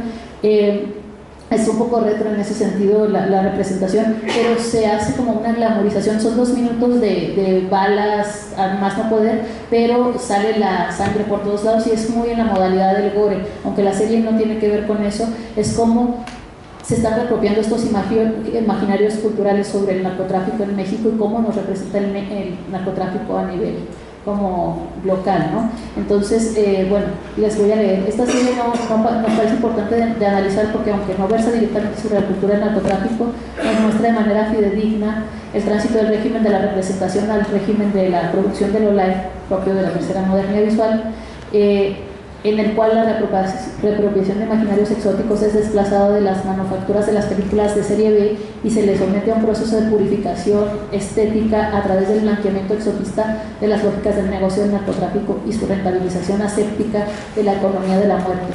Esto puede observarse especialmente en el capítulo 5, como ya digo, del minuto 33 al 35, en el cual hay una escena de acción en una especie de mise en abîme del personaje latino, que en la serie interpreta el papel de un actor mexicano, o sea, es un actor haciendo de actor, pero es un actor español haciendo de actor mexicano. El sueño, ¿no? Los que quieren ser criollos. Que en la serie interpreta el papel de un actor mexicano, está realizando una escena de violencia gore vinculada visualmente con el imaginario del narcotráfico. La escena es ejemplificadora en 2 sentidos. Primero, representa la producción de la violencia en un set, en la filmación de una película, y devela la manufactura de la violencia producida escenográficamente, pero a su vez reafirma el estereotipo sobre México como un país en el cual la violencia generalizada es cotidiana, al parecer irrefrenable. Un recorte de la realidad donde, tomando la parte por el todo, se vincula a México exclusivamente con la violencia y el narcotráfico y se vende como un producto de consumo local. En los 2 minutos que dura la escena se despliega una serie de símbolos y significados vinculados al mundo prehispánico, representado por un museo arqueológico en el cual la magnificencia de las cabezas olmecas es reducida a un mero elemento decorativo que se convierte en blanco constante de la destrucción por medio de las balas. El ataque a este pasado precolonial es sintomático del neocolonialismo actualizado por la cultura contemporánea del narcotráfico del narcoestado, quienes en su carrera hacia la narcomodernidad están dinamitando y deshaciendo todo vínculo social, empezando por la memoria histórica y tratando de subirse una y otra vez al carro del progreso y de la civilización occidentalizada, negando su mestizaje. En palabras de Rita Segato, la fuerza de un hombre se encuentra ausente, y con esta ausencia se borran también las pistas que podrían permitir la construcción de un futuro coherente con el pasado que fuera extraviado por fuerzas de la intervención colonial, primero de la metrópoli de ultramar y más tarde la metrópoli republicana, y en la actualidad por fuerza de la necrópolis contemporánea. Conclusiones. Finally. Como afirma Jaime del Val, tras las tecnologías positivistas de la cultura digital, tras su obsesión por la simulación y la visualización de la realidad, tenemos la reproducción de un régimen de poder implícito cuyo éxito se basa precisamente en su modalidad corporal de operación, en su producción de afectos en la esfera no verbal del movimiento. Es decir, el régimen de poder que realiza montajes estéticos de la violencia ha entendido que la producción de subjetividad y afectos renta a su favor en varios sentidos. Fundamentalmente la desmovilización psicopolítica de las poblaciones del narcomundo que, afectadas por la vulneración estructural cotidiana, son seducidas por la fascinante violencia, llevando a cabo un proceso de autoespectralización y participando activamente en los flujos del capital por medio del consumo. En este sentido, la instauración de un régimen visual que naturalice el crimen organizado y sus valores asociados no es una ominosa excepción a la regla de los mercados capitalistas, sino que está en concordancia con el proyecto globalitario que se caracteriza por la institución de tiranías locales que mantengan en constante destrucción a los territorios históricamente colonizados a fin de mantener el expolio permanente sobre estos y rentabilizar incluso sus distopías. Pues como nos muestra las series analizadas, la narcocultura se ha vuelto un objeto de consumo e identificación a nivel transnacional que mantiene en funcionamiento a las economías de la muerte y sus regímenes necroscópicos con variaciones locales. Así, el desplazamiento del fascinante fascismo, la fascinante violencia, distribuye por medio de la estetización de la muerte una especie de pensamiento único de los mercados mundiales cuyo objetivo es dejar de dar cuenta de sí mismo mientras legitima y rentabiliza las masacres reales e imaginarias. Gracias.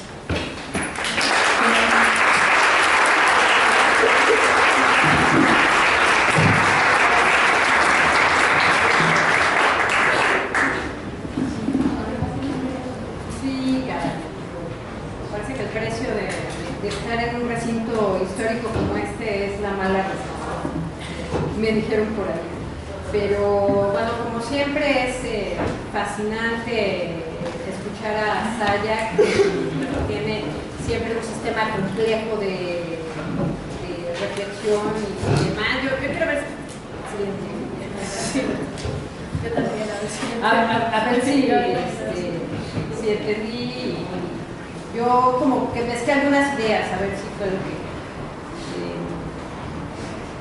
entendió y pues, motiva algo, ¿no? Yo creo que partes de esta idea de la democracia fascista como el neoliberalismo que explota la violencia para estetizarla y explotarla a su beneficio, ¿no? Lo que dices que es rentabilizar.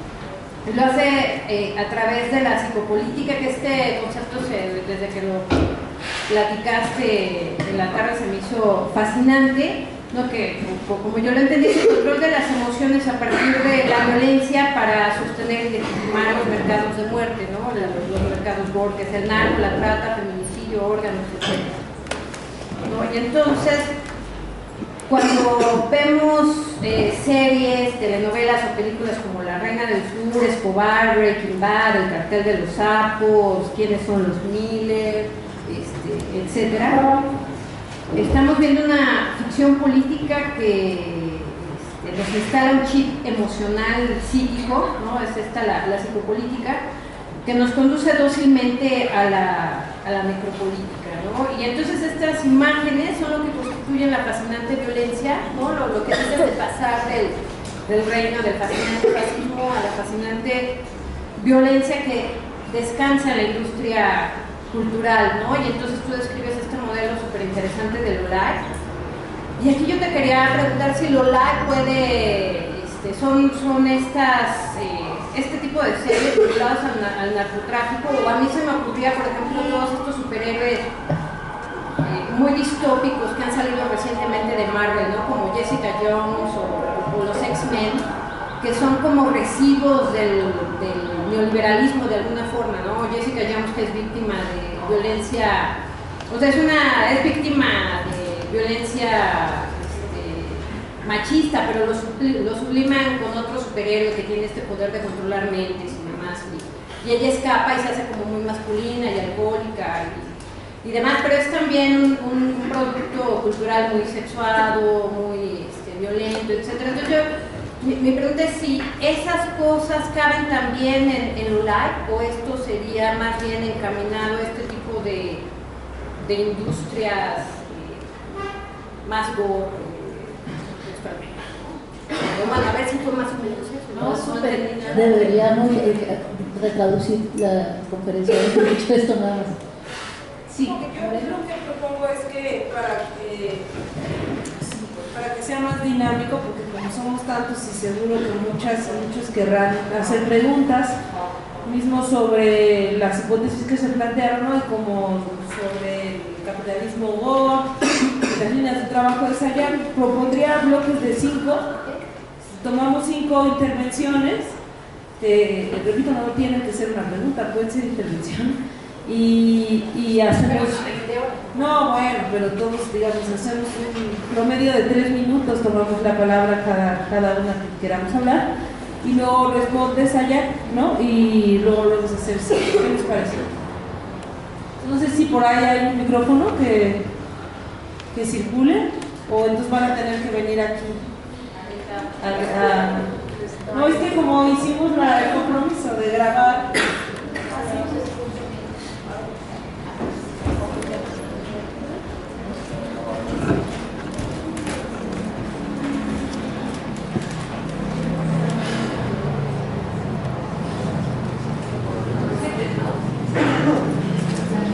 Sí.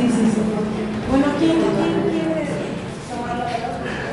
Porque sean breves, por favor. Claro. Bueno, a mí me llamó mucho la atención cuando hablas acerca de esta como tercer corriente de la visualización, acerca del no live, y generalmente los ejemplos que discutimos son productos culturales, o de cierta forma como visualizaciones producidas por toda una maquinaria detrás. Pero justo ahorita estamos interactuando con esta visualización del online como producida por la misma persona, como por ejemplo cuando nos snapchateamos o cuando nos estamos como transmitiendo a nosotros mismos por Periscope o lo que sea. ¿Crees que nosotros como usuarios repetimos todos esos como valores y todo lo que trata como la maquinaria de imponernos, nosotros los replicamos, o hay alguna especie de ruptura o como cisma ahí donde puedan entrar otro tipo de vocabularios en estas manifestaciones live? ¿Quién más por ahí quiere? Sí, claro.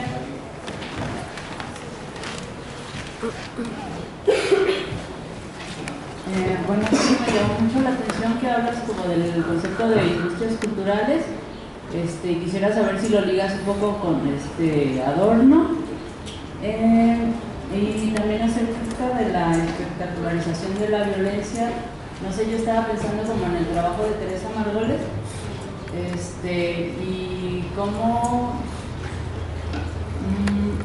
ves tú como este trabajo artístico que se hace a partir también de esta espectacularización de la violencia, pero que quizá tenga otra intención diferente a la de estas series televisivas, y si estas series televisivas funcionan de alguna manera para que la gente cree como cierta identificación, ¿qué opciones verías tú como de resignificación para las personas, ¿no? ¿O qué opciones tenemos para, digamos, salirnos de esos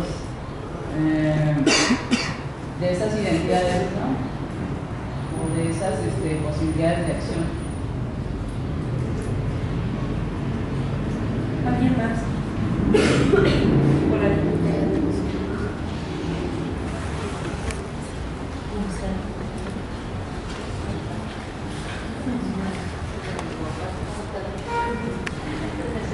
Primero, felicidades por la conferencia, y tengo varios puntos que en cierta medida me impactan mucho. Por un lado, creo que tomar todos estos ejemplos que propones, quizá a mí me da la impresión, no sé los demás, pero de repente parece una descripción que tiende a generalizar un estado en el cual nosotros nos podemos encontrar, y en cierta medida me contrapone, porque me pregunto cómo hemos visto que grupos en donde hay tortura o donde hay desaparición quizá puedan romper un poco o abrir la burbuja que propones, porque en cierta medida tiende mucho al nihilismo. Incluso la muerte puede llegar a ser criminalizada, la muerte. En esto que mencionas de los duelos negados y de las vidas negadas, me parece bastante como indispensable recuperar la parte en la cual hay un empuje de la vida que no termina de conceptualizarse, y por lo mismo que no se conceptualiza es múltiple, y por lo que es múltiple no puede terminar de generalizarse. Entonces no sé si en cierta medida tu propuesta pueda llegar a totalizar incluso una subjetividad o una identidad, y a nosotros que preguntarnos de una forma culposa si nosotros estamos repitiendo lo mismo. Que no digo que cada quien tenga su proceso reflexivo, pero ¿qué puede poner en tensión esto que propones, ¿no?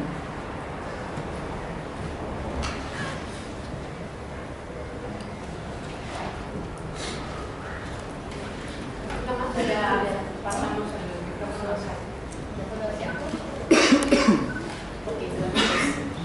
Gracias por las preguntas, que eso siempre es lo más importante. Series televisivas, sí, Jessica, o sea, estos antihéroes distópicos podrían ser parte, pues de una forma como de fascinante violencia, pero no exactamente la referida al narcotráfico, pero creo que tiene que participación, o sea, el régimen de Lolay no es solamente un tipo de régimen, ¿no? Hay muchas cosas, esto también es dentro del régimen de Lolay, lo que decía el compañero, ¿no? De cómo nos compartimos, y eso trabaja desde la figura de los prosumidores, ¿no? Somos consumidores que desarrollan contenidos. No quise poner la palabra prosumidor porque no quería detenerme en esa palabra, porque pues, nos vamos a otro lugar que tiene que ver más con la teoría de los mercados, pero que en realidad la figura del prosumidor viene de la ciencia ficción, que es Adam Toffler en el año 1973 en la novela de La Tercera Ola, quien lo propone, y lo propone como una forma distópica, ¿no? De subjetividad, pero existe, estamos en ello.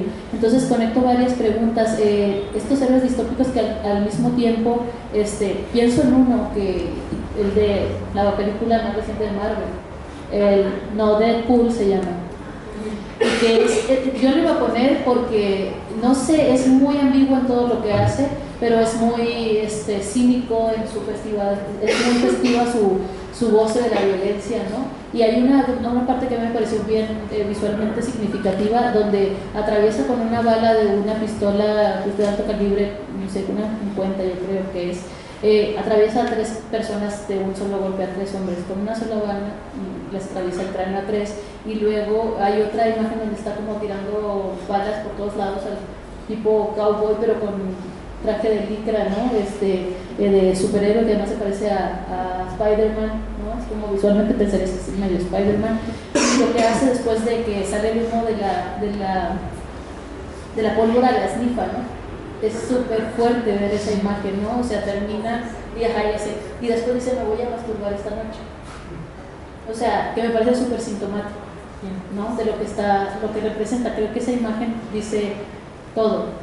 En cuanto a así que derivas podemos ir. Yo creo que mi intención no es universalizar esta perspectiva, es simplemente poner un punto de reflexión sobre el régimen de Lolay. Yo también lo estoy pensando, o sea, no es un libro que haya escrito, es algo que estuvimos pensando para esta conferencia, porque nos intrigaba la manera en que nosotras y nosotros también participamos de ese consumo. O sea, yo no estoy diciendo tiro la piedra y escondo la mano, porque no tiene que ver con eso, ¿no? Sino cómo se conquista la subjetividad y cómo podemos pensar en otras formas de visualización y de desvisualización, también que no se nos olvide eso. Podemos desvisualizar y podemos crear otras formas como de representación o de performatividad del régimen de Lolay.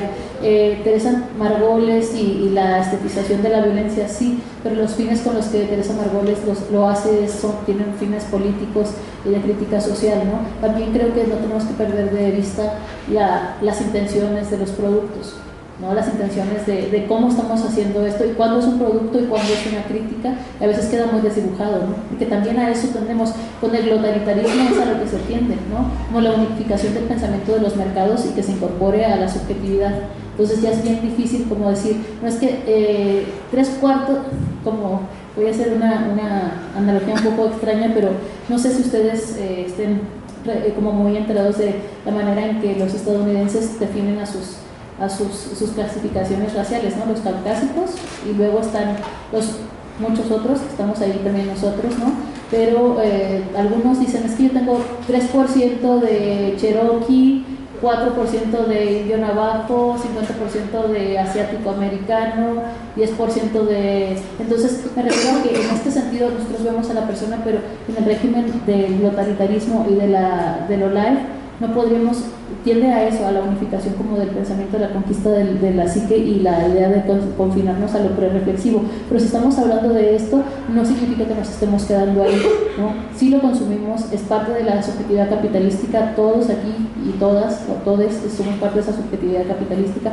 La manera en que la percibimos y que la reinterpretamos, eso también es importante, aunque quieran eliminar la subjetividad y reapropiársela, no lo creo posible del todo, ¿no? O sea, no diálogo con Adorno a través de las industrias culturales, porque las industrias culturales ya son muchas otras cosas, ¿no? Creo que podríamos pensar que Adorno pues casi dijo muchas cosas sobre las industrias culturales, pero ¿cómo se vuelve la violencia una industria cultural? ¿Cómo se vuelve una serie de como prácticas así ritualizadas de violencia y de espectacularización en una industria cultural. Creo que no estarían como en conjunción con lo que Adorno pensaba de las industrias culturales. Sería como un poquito después de, no le tocó este contexto, ¿no? Entonces creo que no sé si estaría exactamente dialogando con Adorno en ese sentido. Sí, lo de nuestra geopolítica y la tendencia a generalizarla. No digo que lo que esté pasando en México sea visualmente igual en todos los otros lugares, pero traía otro video que era sobre, y que si nos ponemos a buscar así en cualquier lado, en el Facebook o en el YouTube o donde ustedes quieran, pueden encontrar videos de Nairobi o pueden encontrar videos de Singapur o de donde quieran, en donde se está estilizando la violencia, la música, el gangsta rap, toda esta cosa de homogenización. No sé si saben que Skrillex, a través de Featuring The Game, le hicieron una canción al Chapo. Y Skrillex, ¿quién es Skrillex, no? O sea, es como un súper músico como del hipsterismo, que a mí me gusta. Sí, la verdad que me gusta Skrillex, pero entender que está el Chapo, este vato le está cantando una canción al Chapo es súper extraño. También a otros raperos que no están conectados con la narcocultura mexicana, digamos, pero que les hicieron canciones al Chapo, como un vato que se llama Gucci Mane, ¿sí?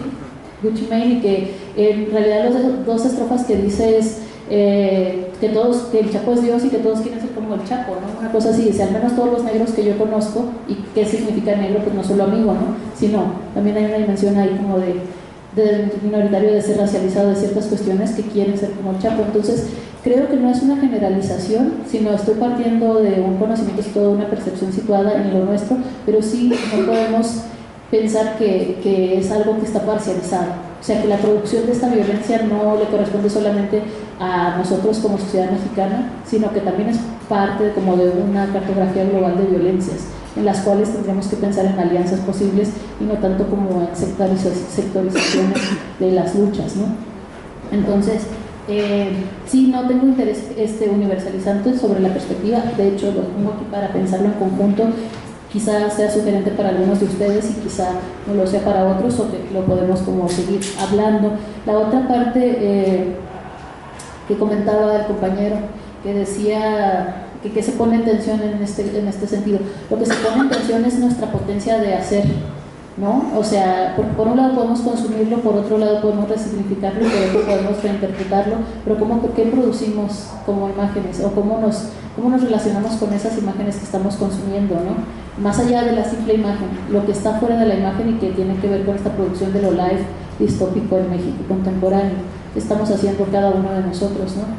Creo que regularmente es muy denostado pensar que a los académicos y a la gente que se dedica a pensar es como, bueno, no hacen nada, solo pensar. Pensar es una acción, ¿no? Es una acción que no es la única, creo que no tiene que estar desvinculado de acciones como concretas y de práctica social y de cohesión social y otras cuestiones, pero pensar ya nos da unas gramáticas y unos códigos para pensarlo en común, ¿no? Y para hacer derivas, no tiene por qué ser esto que yo estoy diciendo, pueden ser otras cosas, ¿no? Y también esa es la idea o la incitación de mis propuestas, siempre tiene que ver con, no es lo que yo estoy diciendo, es lo que ustedes pueden aportar y que ustedes, cómo se explican en el mundo ustedes, qué proceso creativo ponen ustedes en tensión o desatan o potencian o se agencian a través de qué procesos creativos para explicarse la realidad. Yo creo que la anomia es una de las herramientas más potentes para que nos sigan como despedazando, quizá es la palabra, ¿no? Para que siga el régimen en el que vivimos, que siga triunfando, porque creo que el totalitarismo va hacia eso, a la racionalización de los mercados, pero a través de distintos como estímulos visuales. Por eso la violencia es fascinante, no solo por eso, pero en este caso nos interesaba pensar en la violencia, la fascinante violencia y cómo se relaciona con nuestros afectos y con nuestros gustos y cómo los produce, sin ánimo de culpabilizarnos y esas cosas. Ya vino el patata la semana pasada, ya les limpiaron todos los pecados. Pero sí cómo nos relacionamos con eso, ¿no? Cómo consumimos, y sobre todo lo que yo estoy tratando de meter aquí es una crítica transfeminista a los sistemas necropatriarcales y a los sistemas de representación necropatriarcales, cómo desde nuestras subjetividades nos relacionamos y reiteramos una y otra vez los regímenes heteropatriarcales, ¿no? y los regímenes necropolíticos. Y creo que el régimen de Lolay muestra de manera como muy constante cómo se actualizan esos estereotipos de género, de raza, de clase y cómo los consumimos y cómo nos estandarizamos en base a ellos. No digo que seamos idénticos, ¿no? Pero que en realidad están haciendo un trabajo de reforzamiento constante porque la insurgencia vendría de la desobediencia a esos regímenes. No la desobediencia visual al régimen de Lolay, sino la producción de Lolay a través de otras desobediencias de género, no solo de género, sexuales, de género, económicas. Hay como una serie de desobediencias que se podrían plantear para hacerle frente a eso, y otro tipo de producciones, ¿no? También hay otro tipo de producciones de la visualidad. Vamos a ver si alguien quiere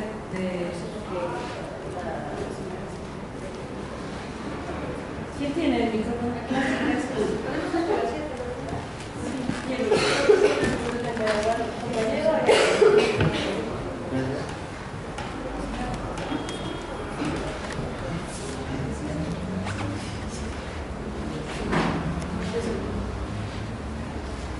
No sé si pudieras regresar para... no me quedó muy claro los momentos que marcas como primera modernidad visual, segunda modernidad visual y tercera modernidad visual. Me interesaría saber si puedes volver a ellos y igual comentarlos otra vez. Gracias. Son procesos larguísimos. Hice como un extracto de cada una de esas cuestiones porque no, o sea, no te puedo, no son, además de que no son procesos que se puedan definir históricamente como empiezan en el año 1 y terminan en el año tal, sino que son procesos como de continuos y de recombinaciones en las cuales se puede pensar que estamos en la primera modernidad visual, pero en otras cuestiones ya estamos en la segunda y así, ¿no? Y hay un reciclaje, digamos, de visualidades, porque así y de como samples ahí como medio indefinidos. No, si te interesa, este artículo va a salir próximamente en algún lado, o yo te puedo mandar la ponencia porque creo que si me pongo a hablar de las tres modernidades visuales vamos a llevar otras 2 horas y hablando a máxima velocidad. Entonces, entonces sí te invito, si quieres, mi correo se lo puedo escribir a alguien o me buscas en Facebook y yo te puedo mandar esto para que lo leas más detenidamente, porque sí, estoy dialogando por supuesto con los estudios de visualidad, los estudios de coloniales, los estudios feministas, la postpornografía, una serie de cuestiones que igual no puedo como extenderme en este momento. Pero gracias por la pregunta. Bueno, ¿por qué y de qué manera se da la legitimización de la violencia ficticia a la violencia real? ¿De qué manera la imagen influye en nosotros para que nosotros aceptemos el contexto actual de violencia en el que estamos viviendo?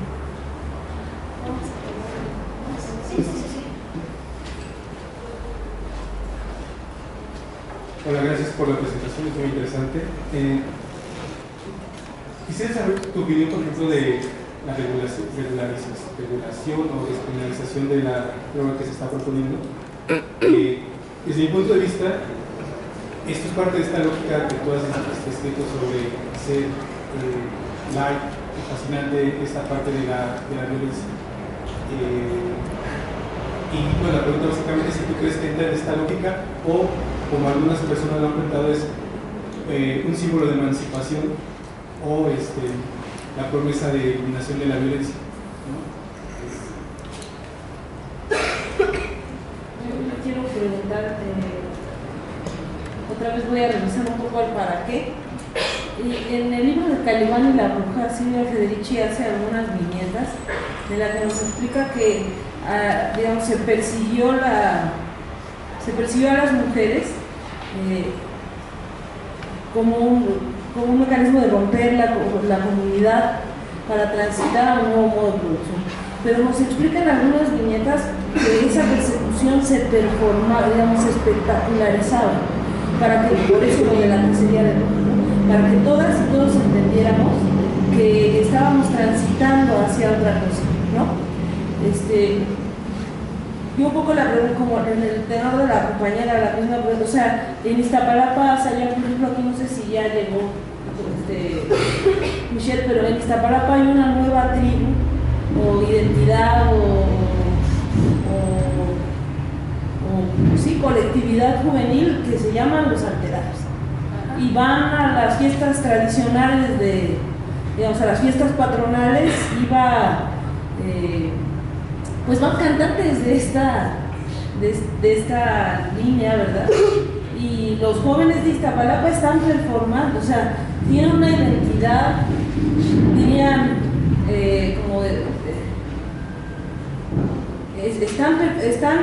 han idealizado esa forma de vida. Yo creo que hay una retroalimentación, ¿no? Entre estas imágenes son posibles por la realidad y se inspiran en la realidad.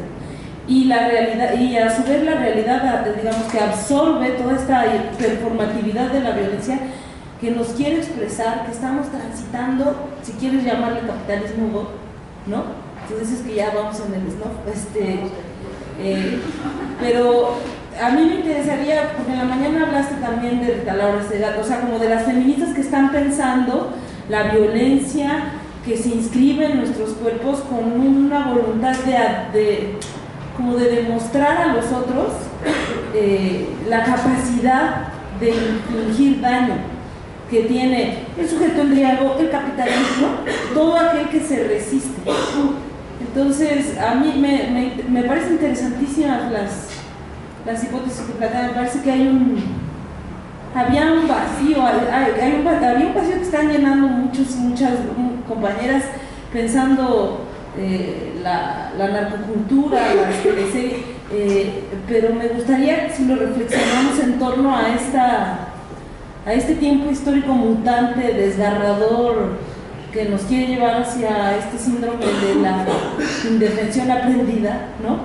¿Y qué papel juega en este adoctrinamiento todos los materiales que presentas, ¿no?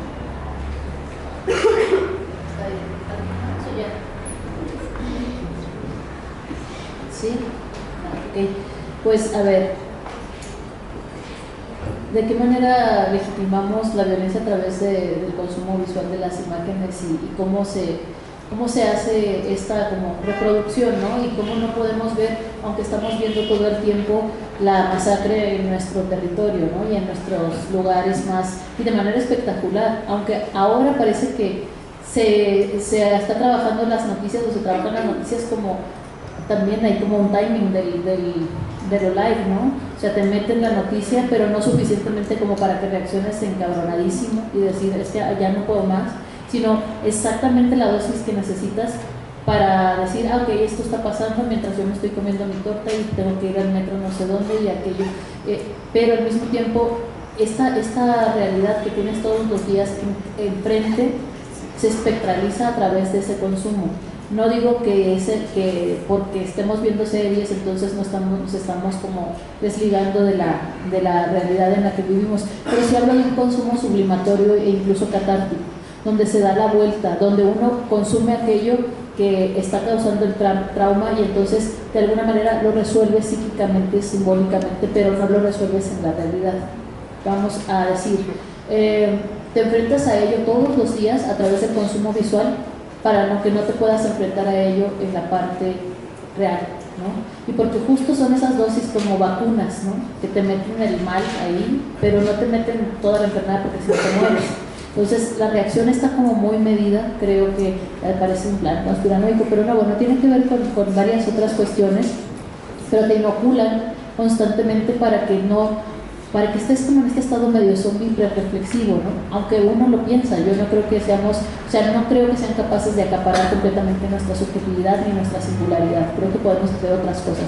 No estoy proponiendo una perspectiva nihilista sobre, ya nos tenemos que resignar y es así, sino cómo funciona esta didáctica, cómo funciona esta didáctica del cuerpo y del movimiento del cuerpo que incorpora eso y que además nos dice cómo se hace, pero al mismo tiempo nos deja como en ese limbo donde no podemos hacer nada, porque nos desafía, ¿no? Porque también regularmente la construcción del embriago o del abyecto es aquellos, ¿no? Son aquellos que no tienen nada que ver conmigo y es como, pues no sé si no tenemos nada que ver, aunque México pueda ser muchos países, ¿no? Porque es un territorio muy extenso y tiene muchas culturas, pero en realidad estos procesos de desidentificación son lo que trabaja a nivel de realizar a los muertos como concretos y aleccionar constantemente con las imágenes. No solo eso, no digo que solo la violencia, pero me interesaba la violencia como un paradigma muy importante, como tú dices, que está marcando un tiempo histórico, ¿no? O sea, porque la violencia siempre ha existido, o sea, es uno de los motores como de las civilizaciones heteropatriarcales. No sé si siempre existió en todos lados, pero es lo que... Además, tenemos una historia que se basa solamente, como dice Francesca Gargalo, ¿no?, en las guerras. O sea, tenemos una historia bélica, en la conquista del reino otomano por el reino no sé qué, la muerte del señor que mataron en Serbia, que desató la Primera Guerra Mundial, la Segunda Guerra Mundial, la bomba no sé dónde, y regularmente no tenemos otro tipo de historia, no sabemos cómo era el principios de siglo, más allá de, o sea, sí sabemos, pero me refiero a que si quieres poner hitos como de representación histórica o rupturas o marcaciones de tiempo, son casi siempre bélicas y violentas, ¿no? O sea, nadie va a decir, ay, bueno, pues cuando el movimiento de los hippies en no sé dónde hizo esta ruptura epistemológica increíble, ¿no?, en que se reunieron no sé cuántas personas, y eso es como, bueno, eso es anecdótico, pero la guerra es importante, ¿no? ¿Qué estamos visualizando con eso? Y por eso hablaba como de este discurso, de estas cosas militaristas, fascistas, que vienen pues también no solo colonialista, pero también quería dejarlo como claro para situarlo acá. Pero cómo nos relacionamos con eso, pues parece, es lo que decía en la conferencia, parece que esta violencia que se desodoriza y se espectaculariza y que está cada vez más fuerte en nuestro concepto de lo real, no está cambiando una ruptura histórica, sino que parece como un continuum en el espacio como del deseo. Y sí estamos yendo hacia otro lugar, pero no sabemos hacia dónde porque no nos estamos deteniendo, no estamos desvisualizando, ¿no? O a lo mejor no estamos haciendo las alianzas que tendríamos que estar haciendo para poder pensar, y por eso agradezco la invitación, porque eso es lo que están haciendo, ¿no? Vamos a pensar en conjunto, vamos a ver cómo nos defendemos, vamos a socializar las técnicas de supervivencia económica, emocional, porque también es súper importante, ¿no? Nos ganan el cuerpo también cuando nos ganan los afectos, nos ganan una serie de cuestiones que igual a nadie se le ocurriría que es importante, pura política pública y cosas contra el narcotráfico y la guerra contra el narcotráfico, pero nadie piensa en el trauma, ¿no? En el trauma de una sociedad completamente traumatizada por un siniestro interminable en el que vivimos todo el tiempo y que cada vez va más y que cada vez como que nos sentimos más impotentes y más inmóviles. Entonces, lo que tú dices, Amarela, de Laura Rita Segato sobre la gramática de los cuerpos y la violencia y la didáctica de esos cuerpos en representaciones, como es aleccionador. También no podemos movernos porque tenemos miedo y porque tenemos miedo a que nos pase eso, porque los mensajes escritos en los cuerpos destrozados son muy claros. O sea, no necesito hacer una ponencia para que ustedes entiendan que es una decapitación, ¿no? Desafortunadamente. Y la otra, lo de Iztapalapa tiene que ver con una transformación o una mutación del movimiento alterado de Los Ángeles y Sinaloa, ¿no? ¿Escuchan corridos alterados? Sí, pues mira, es que además el movimiento alterado es literal, se llaman corridos enfermos. Sí, la identidad, ya llegaste, Michelle,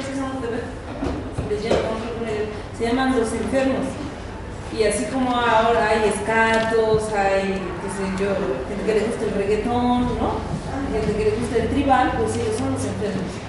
Y lo interesante es que entran en comunidades en donde las fiestas patronales son a deidades sincréticas.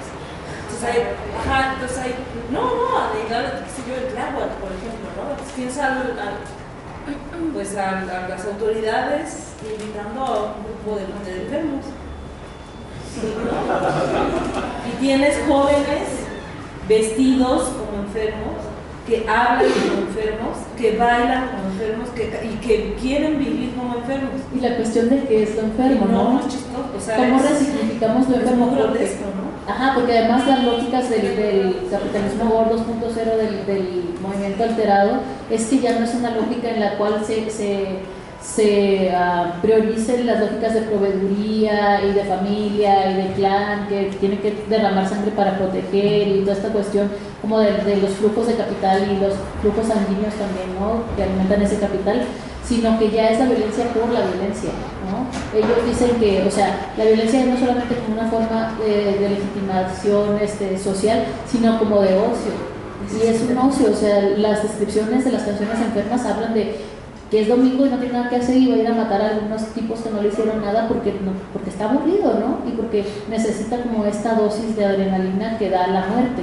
Porque también eso tiene que ver con esto, que son procesos bien complejos y que si hay acá psicólogos y psicólogas y gente que trabaja mucho con todas las cuestiones del aparato psíquico, podría decirnos muchas cosas también, ¿no? Cómo funciona, y también hay una adicción, o sea, vivimos como en constante continuo, pero también la prisa es pura adrenalina y el cuerpo se acostumbra a la adrenalina. Les pasa, o sea, estoy pensando en cuando tienes mucho trabajo y luego terminas y luego dices, es que ya no tengo nada que hacer. Y dices, oye, pues tienes un montón de tiempo libre, que ya no, pero no podemos con eso. Estamos con esa dosis constante porque también la nomenclatura del enfermo, ¿cómo se reconceptualiza, Marila, no? O sea, ¿quién es un enfermo? Terrorista, enfermo, y también como los antihéroes, también estas figuras de antihéroes, pero cómo están participando de esa lógica también casi heroica y muy, pues igual sí, muy nihilista, ¿no? Ya es como el vacío nos miró y nosotros le regresamos la mirada y además le cantamos, ¿no? Exacto, entonces está complicado, pero yo creo que sí hay esta cosa muy loca, ¿no? De que al final el único diálogo posible fue a través de la distopía en este país. Qué triste, ¿no? Porque el norte no existía, el sur no existe, las costas están para ir a la playa y se acabó, pero no estábamos en diálogo, ¿no? Y esto nos está sacando como del solicismo de la idea de que hay un solo México y que además el México que existe es el de esta ciudad, que ahora se llama Ciudad de México, ¿no? Entonces, un poco del sueño solicista de que las fronteras, esas como lugares incómodos y zonas nacionales de sacrificio, no tenían nada que aportar, ¿no? Un poco, qué triste que haya sido distópica la relación del diálogo, ¿no?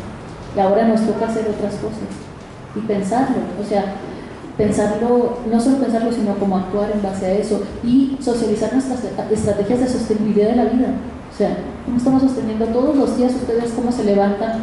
¿Para qué se levantan? ¿Cómo están sosteniendo sus vidas y las de otros? Porque en realidad también es muy desmoralizante pensar que no estamos haciendo nada al respecto.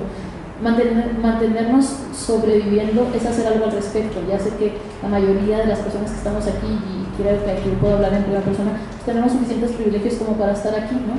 Y no estar allá en no sé dónde trabajando 14 horas o no sé, alguna otra cosa.